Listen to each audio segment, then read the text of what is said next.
এখন বানাবো আমি রুই মাছের টক ঝাল।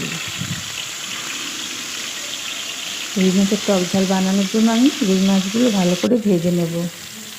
ভাজা হয়ে গেলে ওই তেলেই সম্বার দিয়ে ভেন্ডি আর আম দিয়ে দেব, দিয়ে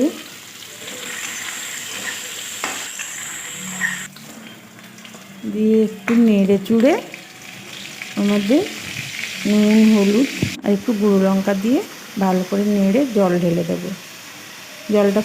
ঝোলটা ফুটে গেলে মাছগুলো দিয়ে দেবো। শেষে কয়টা কাঁচা লঙ্কা দিয়ে ফুটিয়ে নামিয়ে নেব। হয়ে যাবে টক ঝাল রুই মাছের ঝোল। রেসিপি জানতে হলে বড় ভিডিও থেকে দেখতে হবে। আর এই ভিডিওটা ভালো লাগলে একটা লাইক ও সাবস্ক্রাইব করে দেবেন।